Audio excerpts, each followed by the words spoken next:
Okay, so optimized deployment of convolutional networks.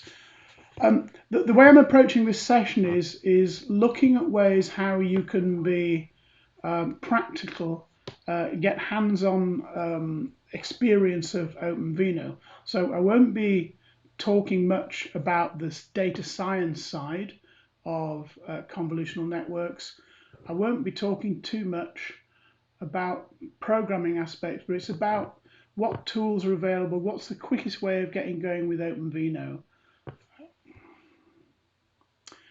As I say, it's the last of our 3 sessions, and thank you for those that came yesterday and the day before.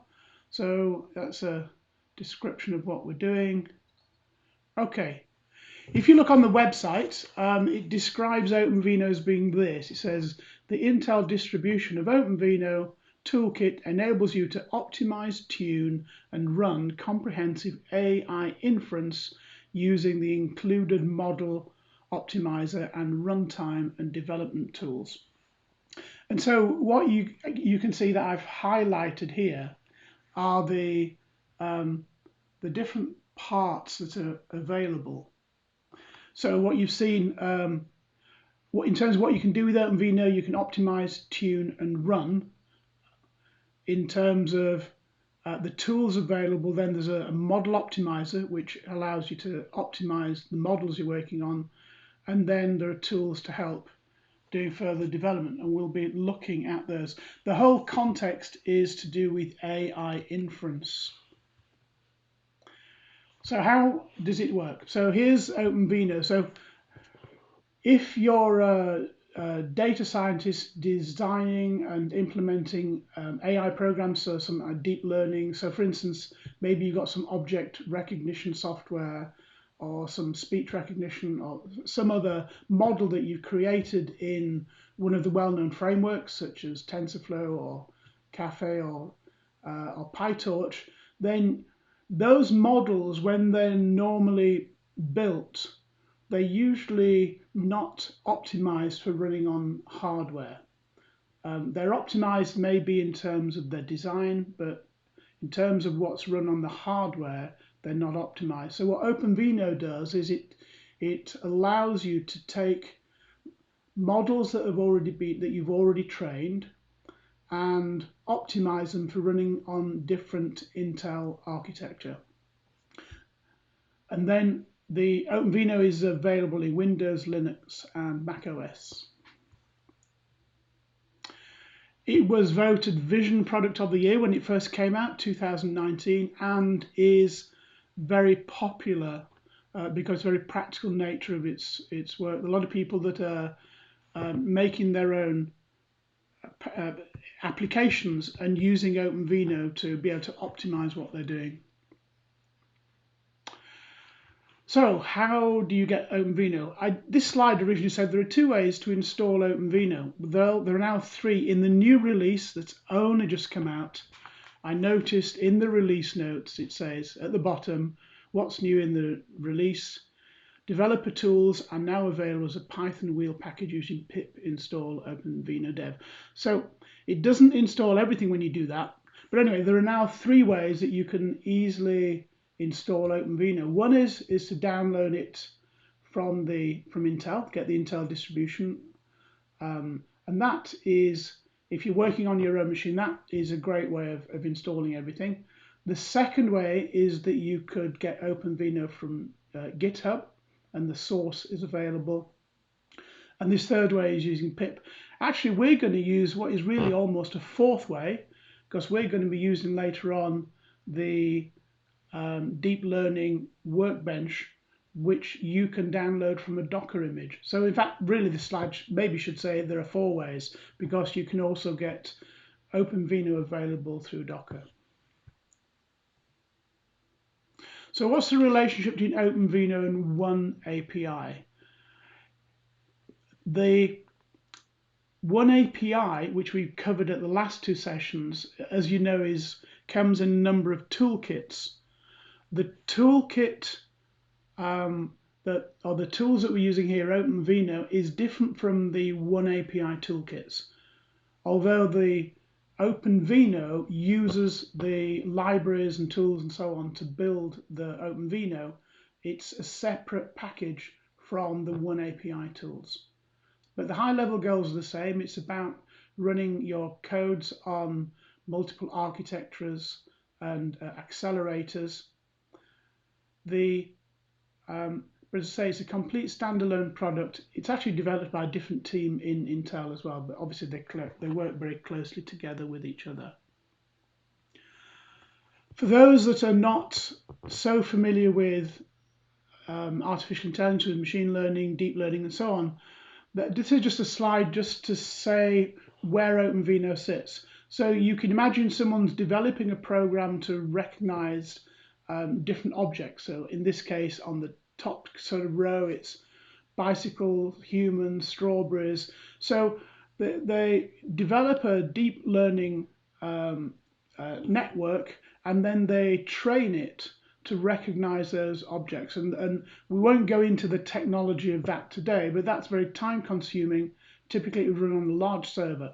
Once that model has been trained, then the design of that model is then used in the inference side. So once you've trained an AI model, you then say, present that AI model a picture of a bicycle, and if the model is correctly trained, it should say, you've just shown me a bicycle. So that's the inference side. Typically, the inference side needs to be much more real time. If you're using inference, let's say, we're going into driverless cars at the moment, which will use AI, they need to respond to the fact that a pedestrian has gone across their path, recognize all sorts of different obstacles and so on. And that real time obviously there needs to be a real time response, which is fairly instant. So one of the requirements on the inference side is optimize both for minimum power. So sometimes inference is you'd be running it on quite low power devices. And then the other thing is that you might be running it on devices which themselves have got processors that are not quite as capable as the processor that's on your desktop. So you need to optimize both for being able to run on low power devices and also get the best performance on the architecture that you're actually going to be running on. So here's the example where you probably do all your training on a computer facility, maybe somewhere remote in a cluster, but then when it comes to using that trained model on you'd use it on an edge device in a real situation.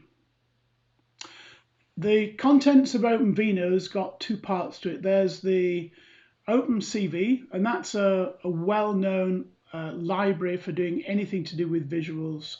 So you'd be using that for maybe connecting to your cameras, manipulating images and so on.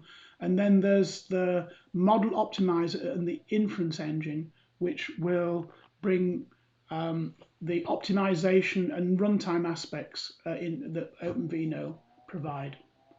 So this is as I was saying, if you go onto the documentation, there's a list of the tool contents, and you can if you look at the blue, apart from the optimizer and the inference engine that I've already mentioned, there are a number of samples. There's a thing called the Deep Learning Workbench, which we're going to use later on, and that's going to be a kind of major part of our hands-on. There's also a tool for doing post-training optimization, and that's a tool for getting your inference model to use 8-bit integers rather than 16 or 32 without having to retrain. And it's a way of getting, it's a nice speed-up tool for lots of models. And then there's a number of tools for doing benchmarking and cross-checking of the inference models that you're using. The second page of material here. There's the Open Model Zoo. There are what is a fairly large number of pre-built, pre-trained models already available, which you can use in the applications that you're developing. There's something called the Deep Learning Streamer, which is described there. There's OpenCV, which I've also mentioned. And then there's Intel Media SDK. That's only available on Linux. I have a sneaking feeling that Intel Media SDK is eventually becoming end of life, if I understood the release notes correctly, but it's not something that we typically use in the training that we're doing. So the steps for doing using OpenVino, there are 3 steps. First, you'd build and train your model. And you could, if you're obviously a data scientist, then you've already got models. If you haven't got any models and you want to experiment with OpenVino, you can use the pre-trained models from the model zoo that's already been mentioned. So once you have your trained model, the second step is then to optimize. So the model optimizer is applied to the model. So there are 2 files that are passed to the model optimizer, and the optimizer works on those files and comes up with an optimization. And I've got links to the documentation in that slide as well, if you want to look at it. And then once you've done that, you then deploy your model, and that's the inference engine, which will take your model and run it on your edge device. Okay, and again, there's a reference to a development guide. So what we're going to do today is to look at getting up and running on OpenVino as quick as possible. There are 3 different ways that you could get running fast. The first one is Dev Cloud. Now, it's a different Dev Cloud from the one we were using the previous 2 days. I'll talk a little bit more about that in a moment. Second way is that you can install it locally on your own system. And the third way is to use the DL Workbench. Today, we're mainly going to use the DL Workbench. If we end up with a bit of time, we might look at the Dev Cloud, but I suspect we will be running out of time. So let's have a look. First one is just talk about the Dev Cloud. So the Dev Cloud is different. It's called Intel Dev Cloud. It's not Intel Dev Cloud for one API. It is the Intel Dev Cloud for edge devices. So if you look on the left, so it's the Intel Dev Cloud for the edge is its official name. It's hosted in the same place as the Intel Dev Cloud for one API, but its configuration is slightly different. So it's focused on computer vision workloads. And so the, excuse me, the hardware that's available at the end will be different. The target hardware will be different from what's available on the Dev Cloud. It's that you used in the previous 2 days. Here are some of the differences. So on the edge, then the Dev Cloud for the edge, the login is just by a Jupyter notebook, and you run your inference via scripts, either in Jupyter cells or you can also do an interactive session on a Jupyter terminal. And its purpose is for you to try out in Intel hardware on your inference designs before you're buying something. That's the sort of goal. So, whereas what we used previous 2 days on the one API, then the login is Jupyter, or also you can SSH into a login node. And you saw yesterday you could use PBS scripts. You can have an interactive one and use Jupyter notebooks as well. And the purpose of the Dev Cloud for one API is about testing obviously the one API and different Intel hardware and to evaluating performance. That's its purpose, and also access to new and upcoming hardware. Okay, so you see there are some subtle differences, but they work in a very similar way, hosted physically, I think, in the same location, but the access is different. If you want access for Dev Cloud for the edge, you need to apply for that separately using the link that I've shown at the bottom. Once you go onto the Dev Cloud, then there are various samples that you can run, and here's a highlight on different sample applications you can get, both getting started ones and advanced sections you can have. Anyway, that's the that's the Dev Cloud. Let's look on to installing locally. So if you install locally, you could get the installers. or you can get go onto GitHub and get into there. And the third way is if you do a Google, you could use actually Docker as well, pull a Docker image, and then the newest way that I've mentioned here, which is listed at the bottom, is that you can also use pip install to install OpenVino. As I say, that will install most things, but not everything. So, but obviously the advantage of that is it's really very portable across Windows, Mac, and Linux, for example, as long as you've got the pip installed on your Python. So let's get on to the DL workbench. Okay, so what we have here is the DL workbench sits at the third phase of these three steps. So we talked about building and then optimizing and then deploying. And the workbench sits, well, a little bit in the optimization phases as well, and also in the, excuse me one second. Okay, thank you. So I was just putting someone on mute. If someone was going to ask a question, just put it in the chat, if you will. Thank you. Okay, so what you see here is the deep learning workbench is used at the deployment phase and optimizing of the deployed image. What we're going to look at is two demos. So the first one is we're going to use the Jupyter Lab Playground. It's a new feature in the latest version of the workbench, and then we'll also look at how to use the workbench itself.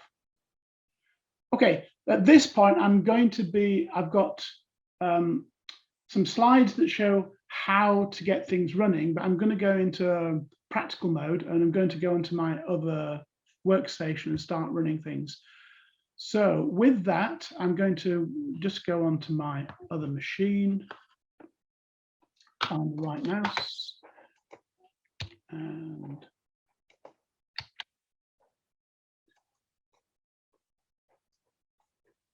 right, so open the terminal. I'll make things a bit bigger when I get into the terminal.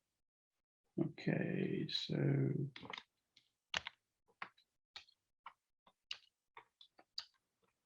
I'm guessing that's big enough for you to see. So I've already set up so here I'm just on my local workstation. It's a Dell machine with a Ubuntu on it. It's middle range. It's okay as a workstation. It's not a server. So I'm just going to go to my directories.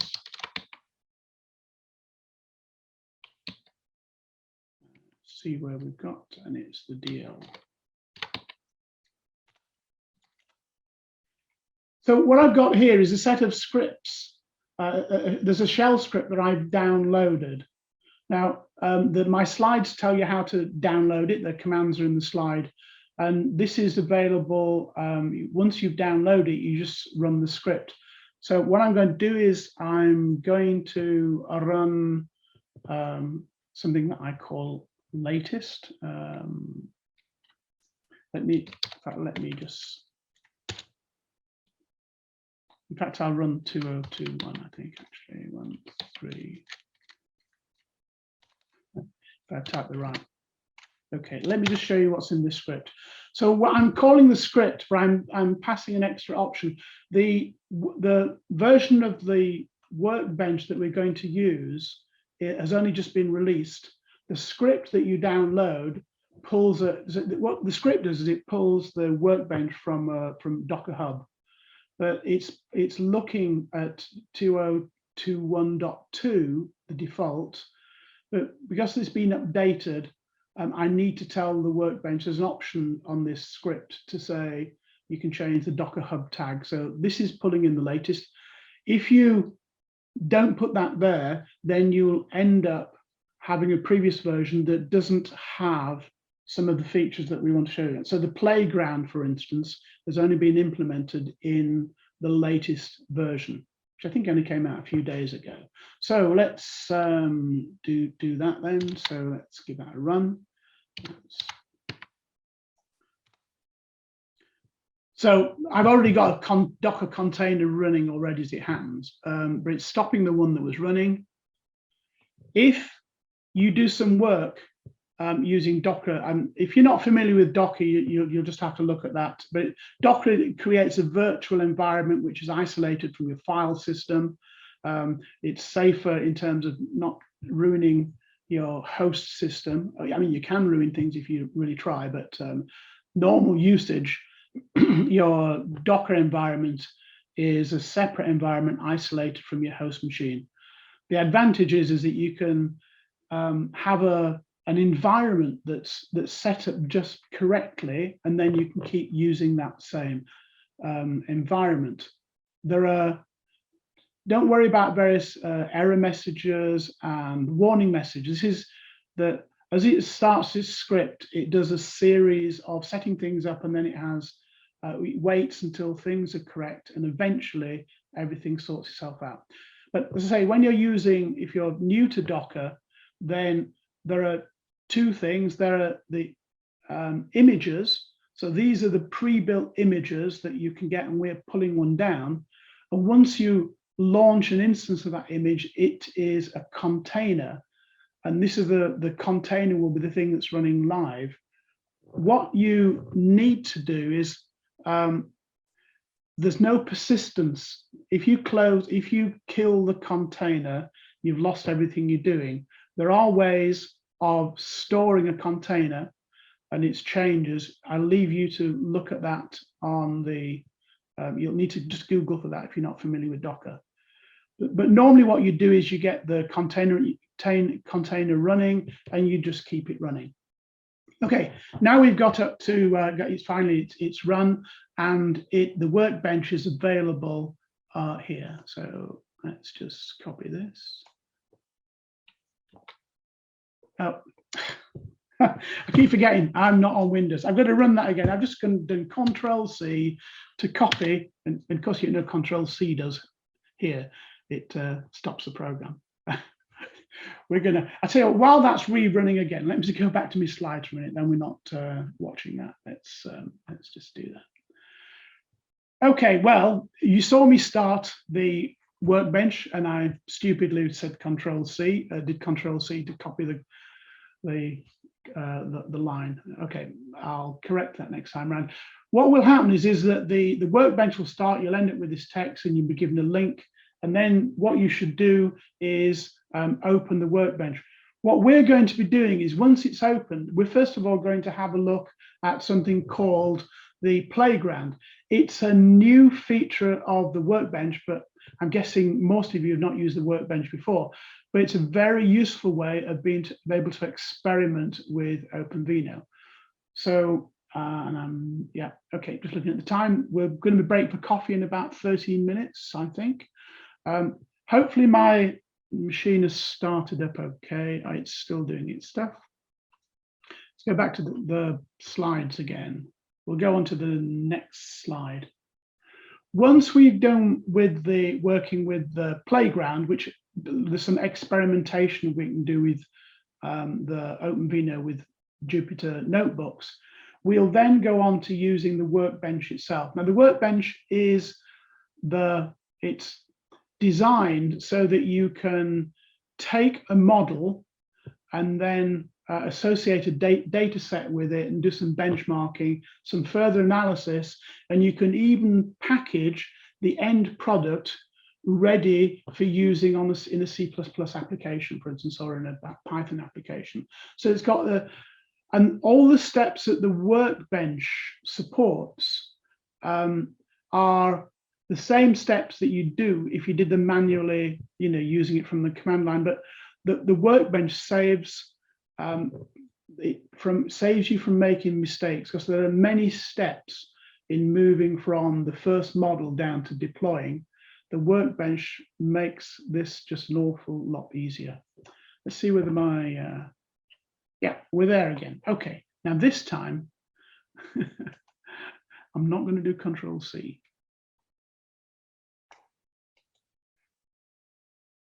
Copy, right, and then we'll come up with Firefox,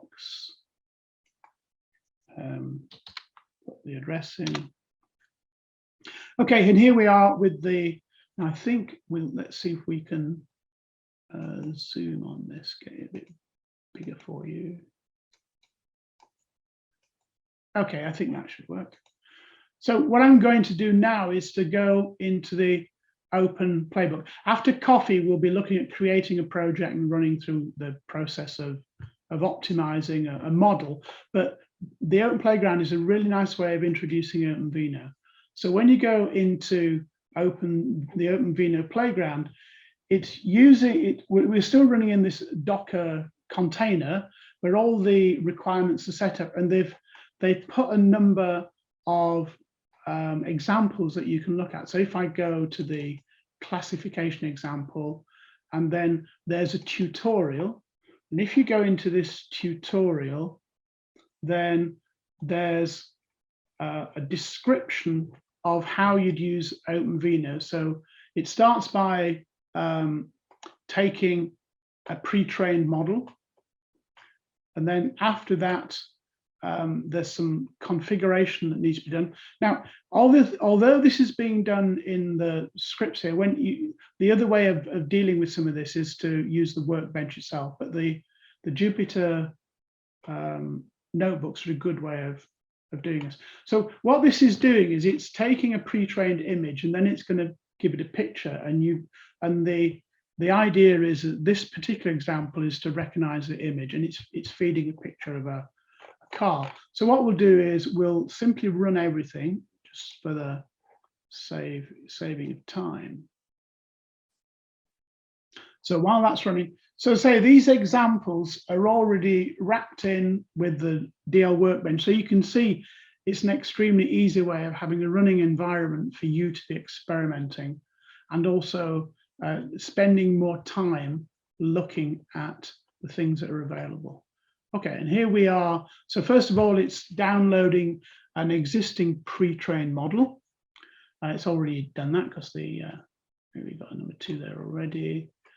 And then at the next stage is when you feed a model into OpenVino, it needs to be in the OpenVino intermediate representation format, or the OpenVino IR format. The other format is ONX, so either of those formats are recognized. This particular format, it isn't the right format. I think this is probably a cafe one, I think. So this needs converting, and so OpenVino gives a tool for converting to the correct format. So that's been done. And then, yeah, so there we are. And once that's done, then we've got these 2 files that are created. One of them is the model, and then the other one is a set of weights associated with different parts of the model. Okay, and then down here we've given the name of the image that we're going to run through the model. We're running it on the CPU, and then this is where it actually is run. Let's see, let's go down and actually see the result.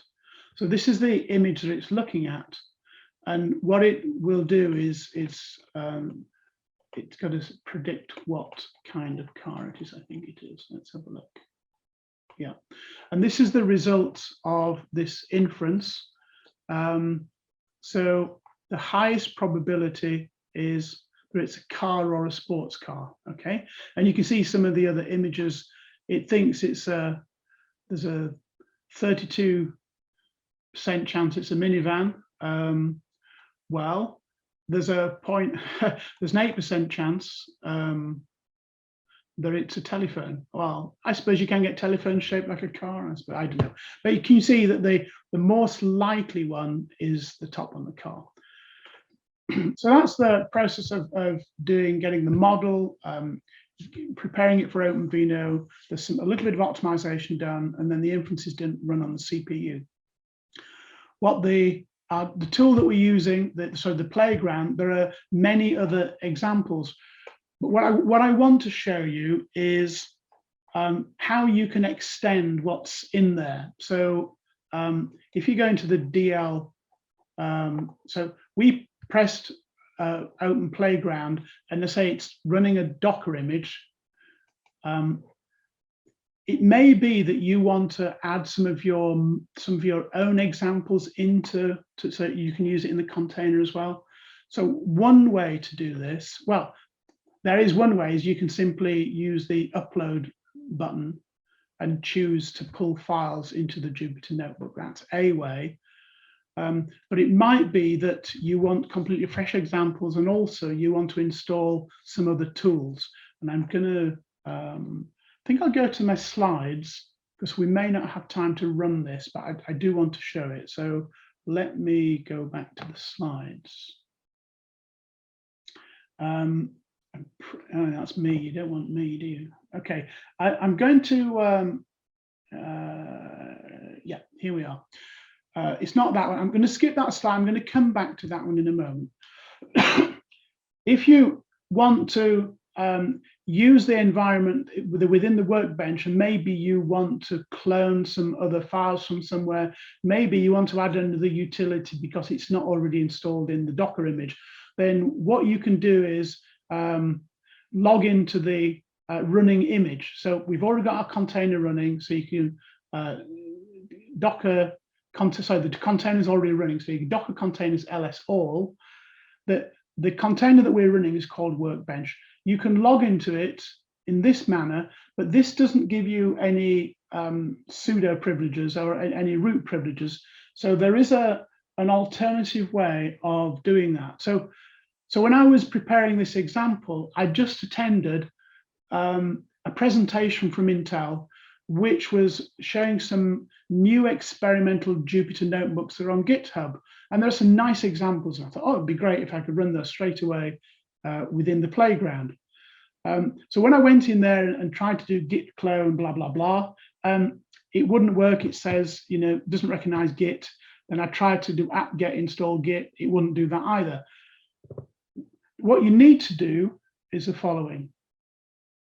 Log in to the container, but log in as root. And here's an example at the top. So docker exec it work, give the workday as being root and also the user being root. And that will get you logged in as super user in the running image. Okay, so sorry, the running container. Yeah. Next, I wanted to get this particular file, so I had to install. So git, first you do an update and then install git. Then the third thing is, I don't want to stay as root, so I just logged into Workbench, went to the home directory. Actually, I went to a hidden directory that's within the home directory. They've labeled it .workbench. So all the files that we saw in the playground were in that directory. And then what I did was I said git clone, blah, blah, blah, blah, blah. And then the new notebooks appeared in the files. Once you've done that, then there's some a collection of 5 or 6 new notebooks. One of the notebooks that I ran had a missing dependency. So what you then need to do is to go back to your root access in the running container and do a pip install or apt-get. And there's some nice examples there. I don't think we get a chance to see that now, but that's something that's really worth remembering, and the information will be in the slides. So back to my, let's go back to here. So, and this example, then it recognized a car. Let's just quickly before coffee run one other example from here. So we go back to the right files. Let's have a look. Tutorials. Let's do a. This is a different one, I think, to the other one. So I'm simply going to run all of it. Restart.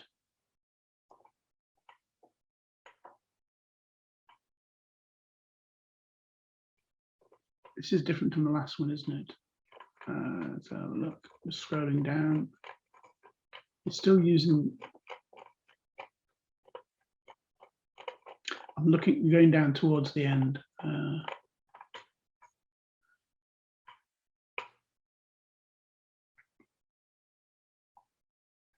So this example, okay, so we've got a,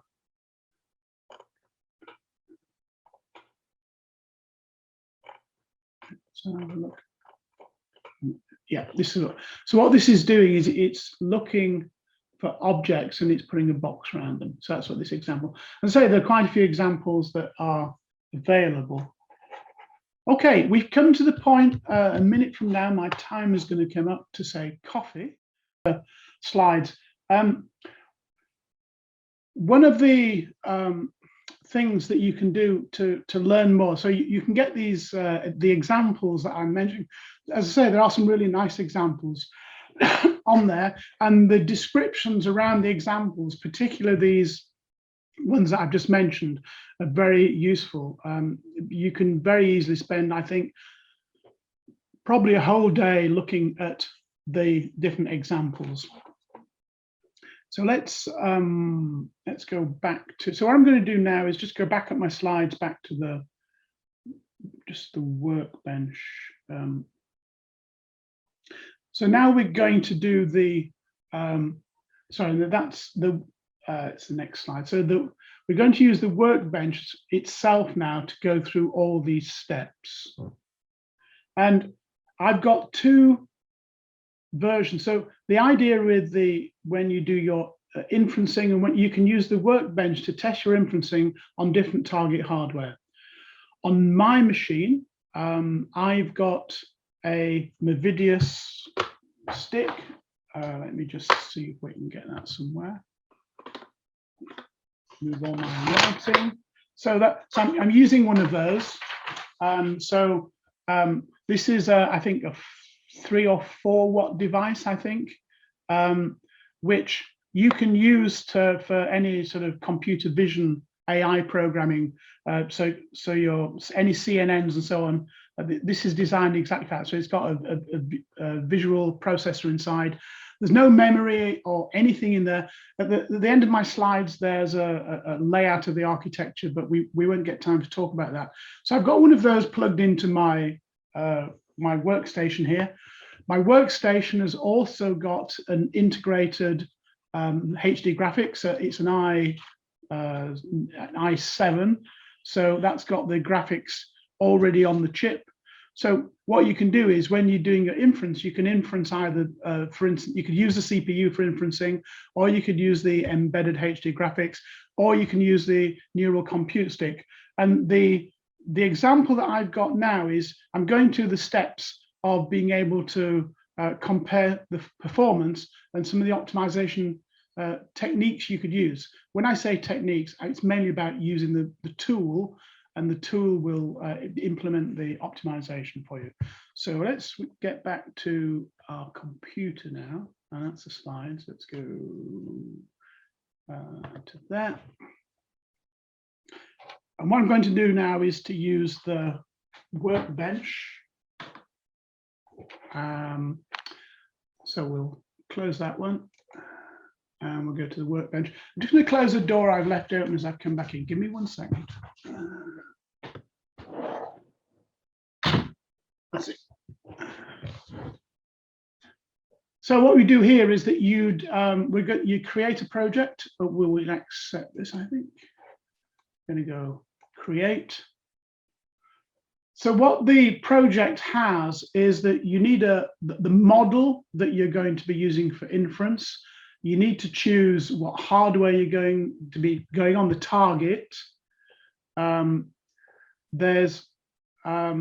Sorry, the target is well, let me go through them in steps and you'll see them being filled in. I don't need to say this twice.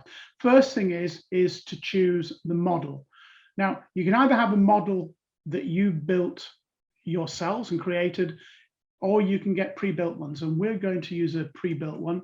We're going to import from the model zoo. So what the software is doing now is it's going on to GitHub or wherever the repository is that this is saved. Maybe, I think it's GitHub.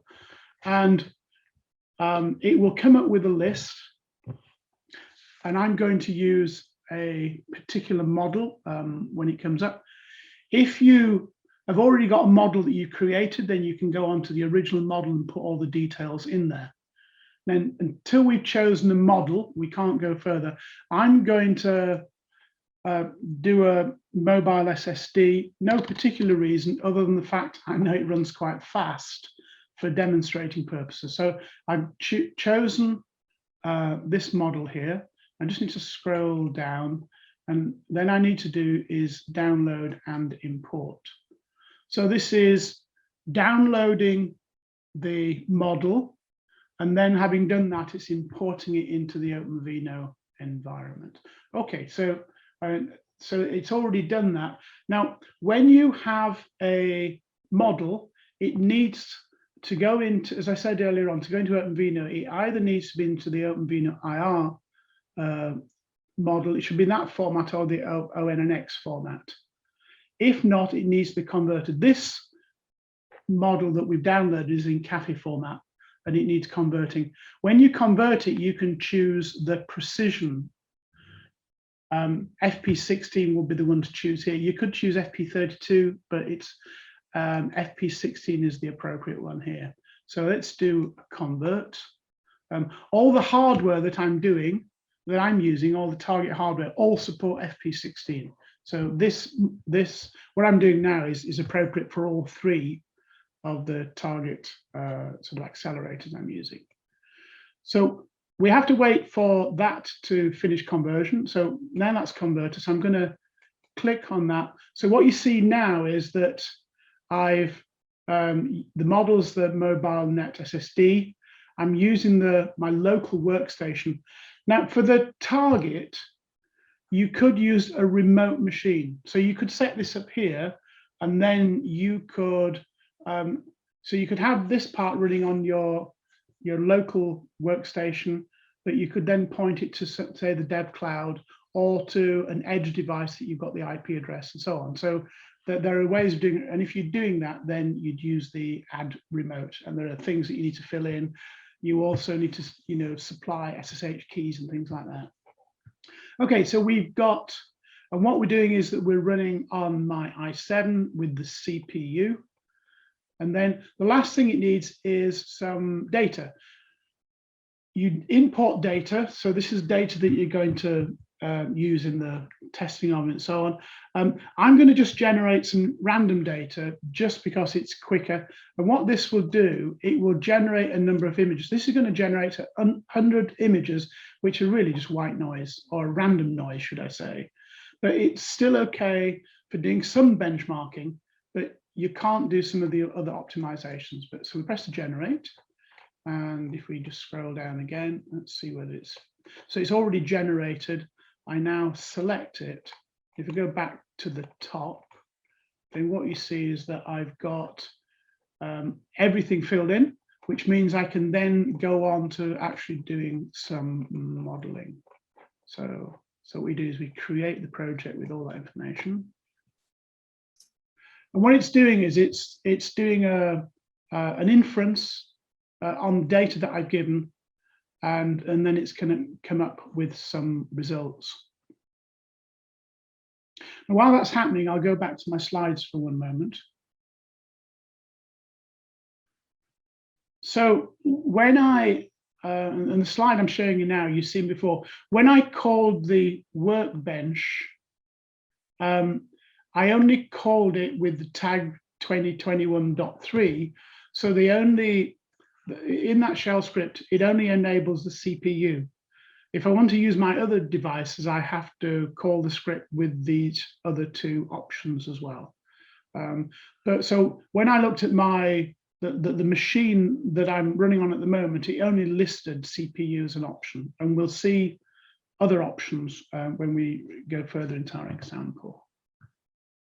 Okay, so what we have now is that we have a set of, so it's given me a result, and it's saying that when I've run this code, then the latency is 4.3 seconds, and it's the frames per second is 220. And what you can do is that you can change some of the values to see whether the model will work better on its inferencing. And let me show you how that's done. So we've got the analysis, that's this one here. If we go on to the Perform tab,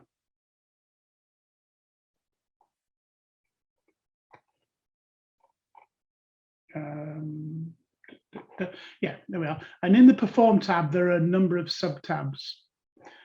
The first one is to choose if you want to try and use int 8. Now, because we haven't got real data in our test, then that doesn't become available. But what I want to show you just on a piece of paper is what that means.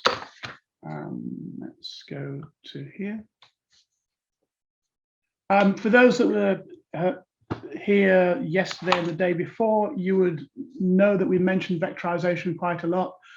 A lot of the inferencing, what's really happening down at the low level is some form of matrix multiplication. That's usually the thing that's happening. And matrix multiplication can take advantage of SIMD instructions. And the SIMD instructions rely on some very wide ranges. So for instance, there's a thing called SSE or SSE2, which uses registers which are 128 bits wide. And on there, you can fit a number of data items and have a special instruction. So you could do multiple, you can apply calculations to multiple data. So in one instruction, you could get 4 or 8 results in one instruction. And this kind of optimization, the vectorization, is in the frameworks that are optimized by Intel. So when you did your training and your original work, and if you'd done the inferencing on an unoptimized model, so you haven't gone through OpenVino, I'm sure it would have been using vectorization. So, but the option that we saw on the Workbench, it says use I8. What does that mean? Well, what it means is that you can use I8 integer, 8-bit integers to store the values. So this is the weights of the models. And by storing in 8-bit, if you notice when we did the conversion, we converted everything to 16-bit. So by choosing 8-bit, then the chances are that a lot of the inferencing could speed up by a factor at least of 2, and sometimes more. And on the processors that you're using, if you're doing, we're looking on Intel architecture, if you're going on the x86, then you have SSE2, which is 128 bits. You have AVX, which supports 256-bit. So my workstation I'm using here has got that. My laptop supports that. If you had AVX 512, and I know it's not into scale, but you know what I mean, that's, you can tell from the name, is 512 bits. So if we manage to use I8, then what you can get here is there'll be 64 values of I8, okay? Obviously this you get 32 values, and in this you get 16 values. So you can see that you could be doing 64 calculations of some part of a matrix multiplying one instruction. And that's what this I8, so what the optimizing is doing for the I8, it's looking at the values that are used, and it's making, well, it's rather than using 16 bits, which we've chosen, it uses 8. Now, obviously, there are some constraints around that. So what happens if you have an integer value that can't be stored in 8-bit? Then you'll get some errors. And what the Workbench has got, it's got an accuracy and comparison tool, which you can also run on the Inference as well. Okay, so that's the what the optimization around using I8 is about. Let's go back to the, as I say, we can't choose it because we haven't given it any real data. We need to have a real data set before this becomes live, but because of the amount of time we have, we won't do that. But what I'll probably try and do offline, I will extend our video and have a section that uses the imported data set. I think that would be useful. So I'll make a point of doing that. But what you can do is you can experiment with your different visualization with different settings. So what we've got here is that there's something called parallel streams. And if I go onto here, I'll read it for you. It says, if the number of streams is greater than 1, inference will run in parallel. So in other words, it will have the inference running twice and taking the data from different parts of the data on each of the different inferences. So, and then the other thing that you can do is the batch size. And again, I will read this here.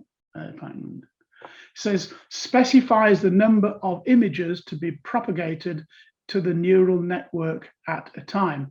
So the model, you could feed, say, 8 images at once through the model. So this is known as the batch size.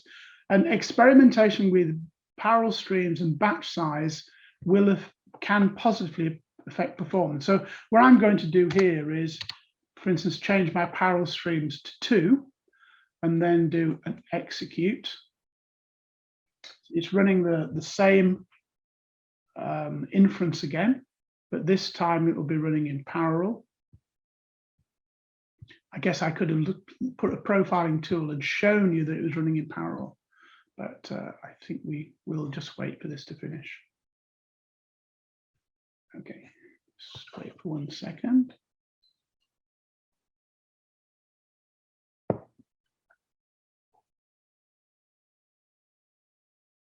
As I say, I chose a model that runs reasonably quickly. Some models will take a lot longer, but this one, it suits us. And now once so we've run it a second time, we'll then get we go back to the analyze. We'll now get 2 instances. So the original one we ran, let's have a look, was A, which had produced a frame rate of 221. That was the one that we ran earlier. Is that the way it ran? I can't remember which was the right one now. B is down here. Let's have a look. I've forgotten which was the first one we ran. Let's have a look. Oh yeah, yes, this is the one we've just run, B, because we had 2 streams running. And what's happened in this case is that the frames per second has gone down, so not so good, but actually the execution, the latency has gone down as well. And if you, the latency, let's have a look. I'm reading my figures the wrong way here.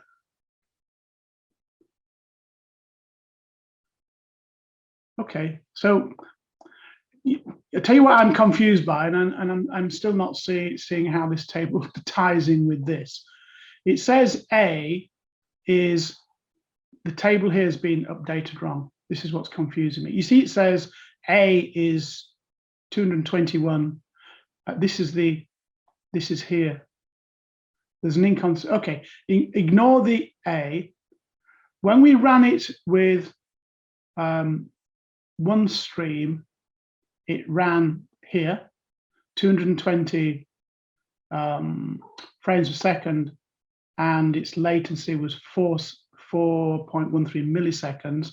When we ran it with 2, then our throughput's gone up, or our frame rate's gone up, but the latencies is longer. Okay, so you have to begin to decide which of your versions, but as far as I can see, unless I'm looking at something really stupid here, looks to me like the figures are not updated properly.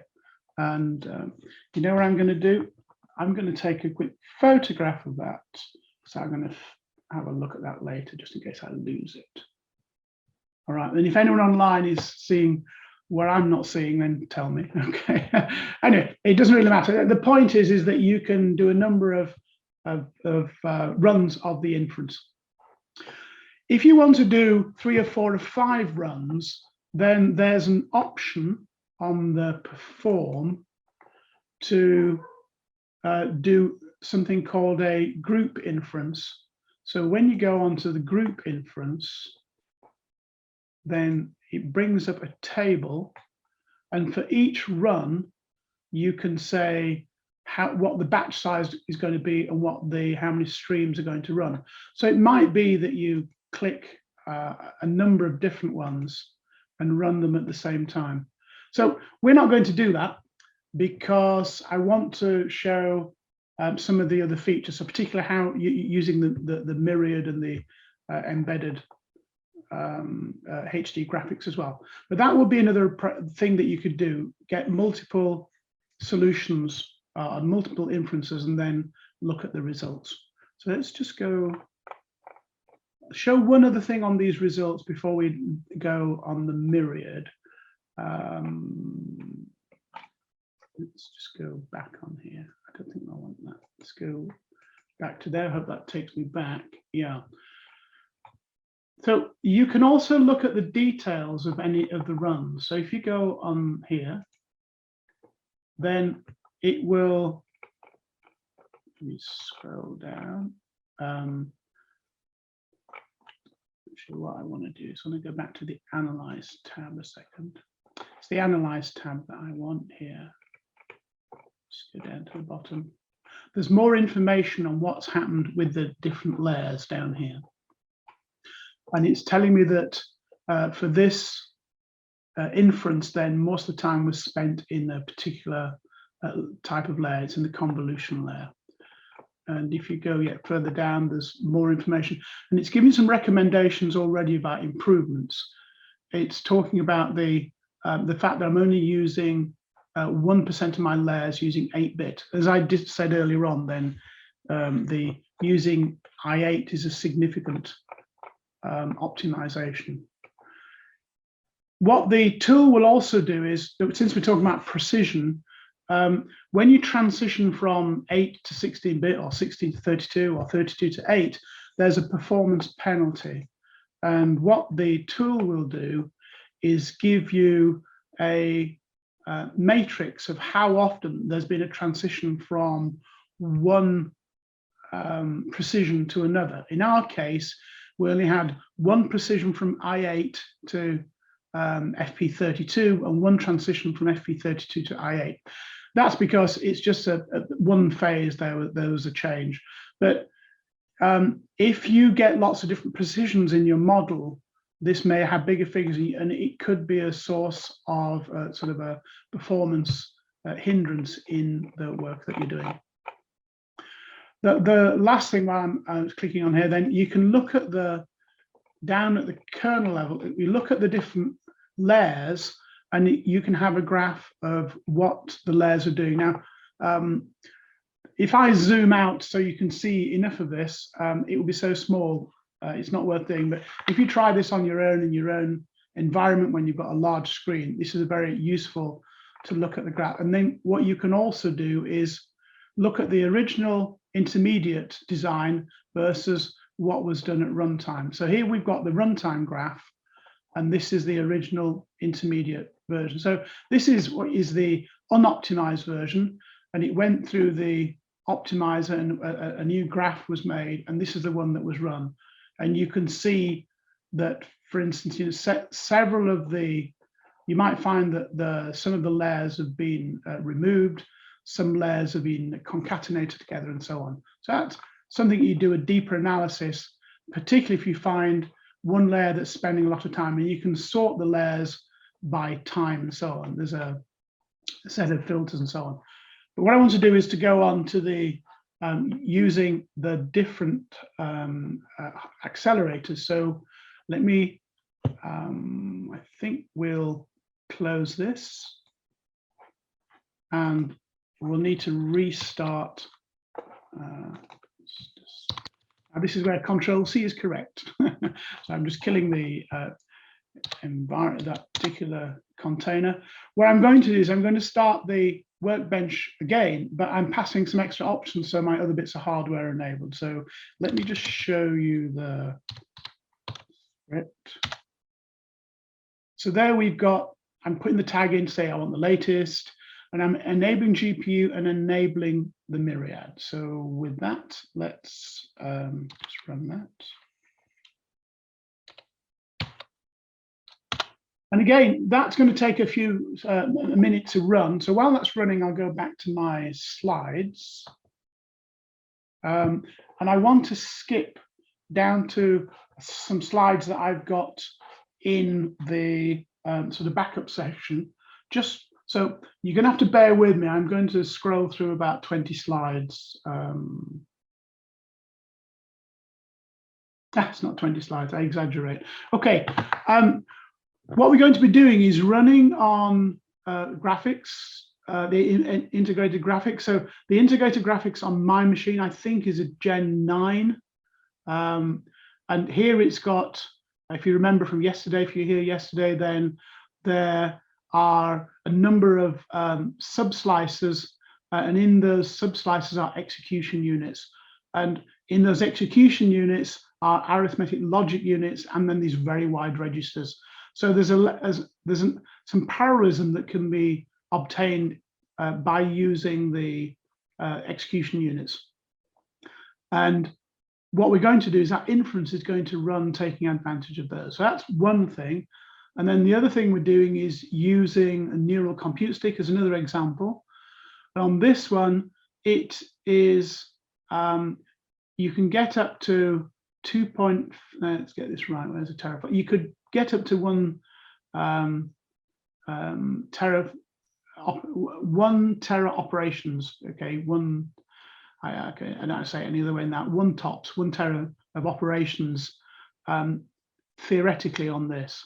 Now, it still probably won't be as powerful as your CPU, and probably maybe not as a HD graphics, but because it's low power, then it has great usefulness in edge devices. And this one, you can plug this into your laptop and do some modeling and experimenting. And then in your final production, you either could use this, or you would actually make a board with the chip on itself. You could run this on a Raspberry Pi, so you could have an edge device with a Raspberry Pi plus this, and that would give you enough power to be doing some decent sort of edge inference work. Okay, with that, I'm going to just look to see how my machine's doing. Yeah, we got there. So I'm sure I don't need to cut and paste this now, but I will do the same. Copy.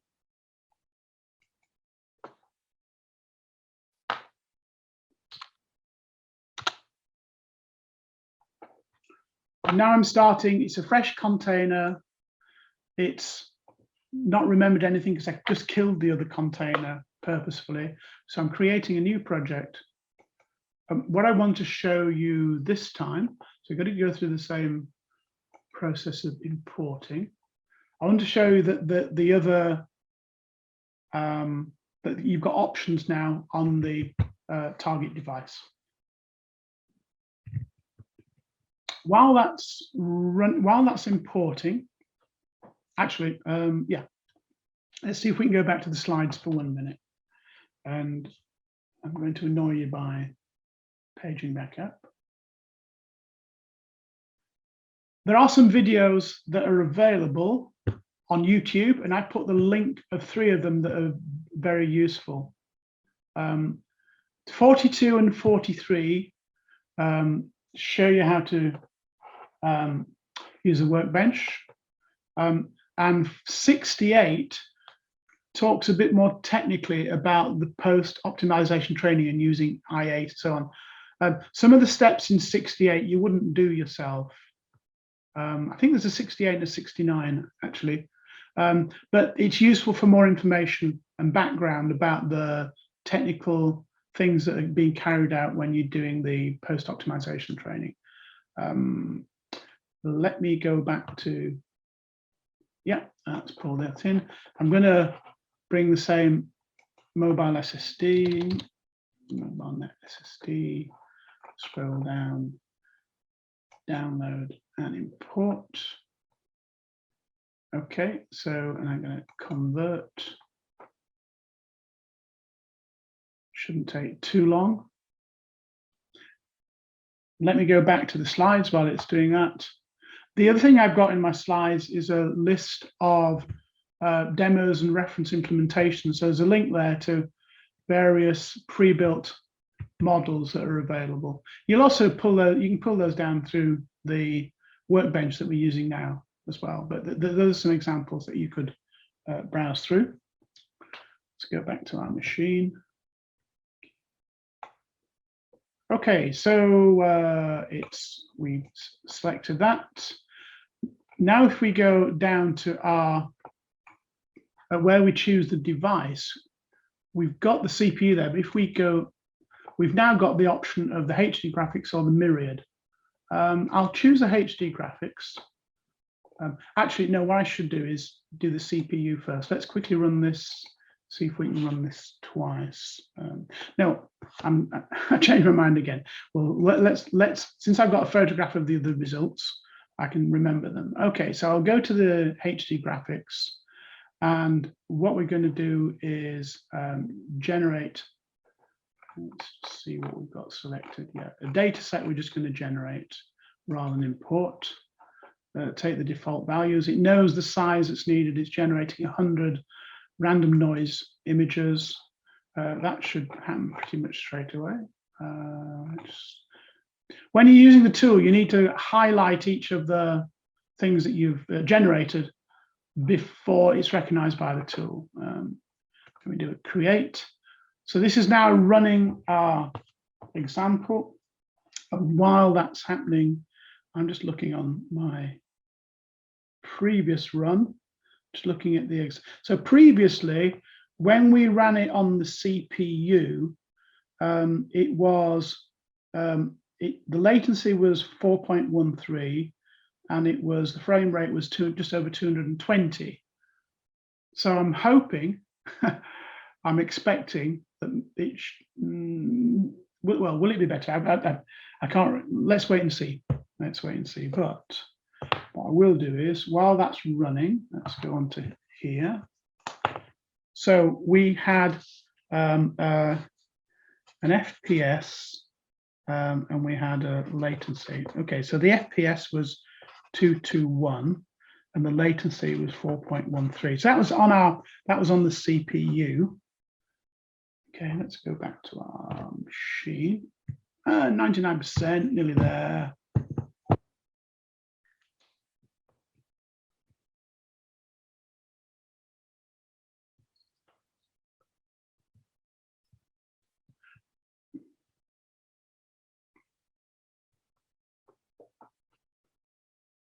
Okay, let's see what we've got now. So this time, so this is on the I put HD, it's on the GPU. So we've got a best, so it's 148 frames per second, and the latency was 13. So in this case, the HD graphics is worse than the CPU. Okay, but it depends on what graphics you've got on your machine as well. I mean, but the idea would be is that you could do your inference modeling using both the CPU and the HD graphics. So you could have two models running at the same time, or you somehow split it so that the inferencing is shared across the device. Okay. The last thing that we would do is to run the let's do a create new. So we're going to do the same again. Hopefully it's kept all those, and I'm just going to choose Myriad.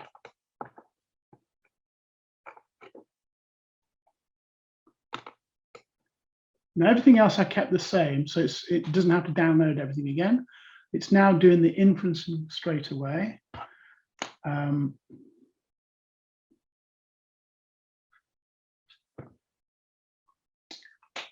Just wait for 1 second.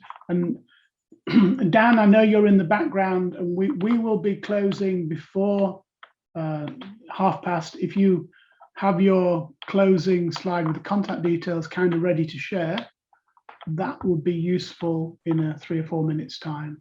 No problem, I'll just get that ready now. Oh, you're still there, you haven't nipped off.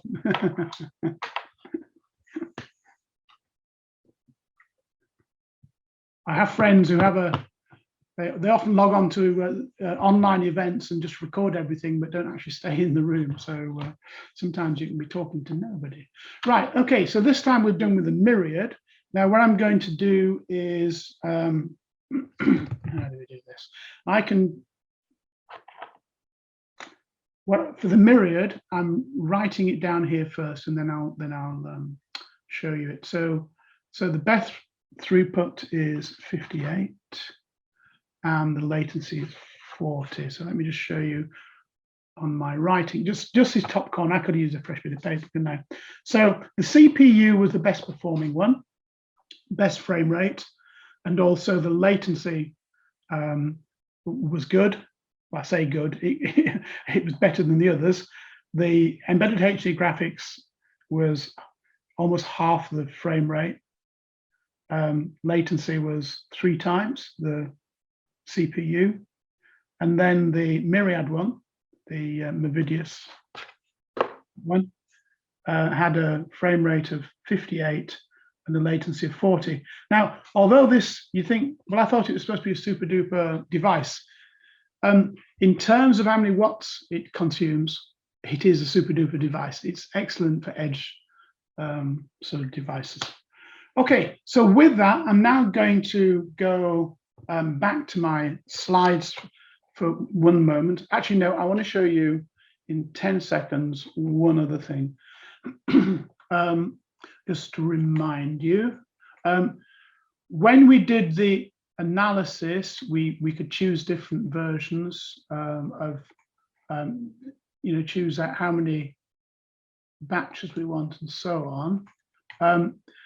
The optimization we haven't done, but that is really would be very important. Okay, but as it says here, the int8 is not available for Myriad. As I said at the beginning, that all the devices I'm using support the 16-bit integer. Not all of them support 8. So if you went on to using 8-bit integer, then the other 2 devices would probably be even faster, so that even you'd distinguish even greater between the performance of the 2. Let me go back to my slides for 1 second. So let's do that. Okay, so those were the demos. Now so just to say that, as you probably know, I'm from Baincore. I'm actually an ex-Intel person. I was with Intel for 18 years and still work extremely closely with Intel.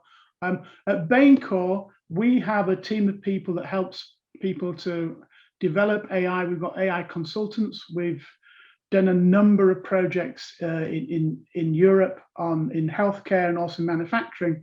And if you need any AI consultancy support or help, then feel free to write to us, just info@baincore.com. And with that, I'm going to, Dan, feel free to jump in very quickly before you need to zoom off, okay? No pun intended. Okay. Perfect. I will. Let me get the right mouse. I've got 2 mice in. I've been ever so good today. Most of the time I've got the right mouse. Right, stop sharing. Okay, over to you. I will pull mine up. Give me 1 second. Perfect. Thank you for your presentation today. Hopefully everyone got out of it as much as they did from the first couple of days.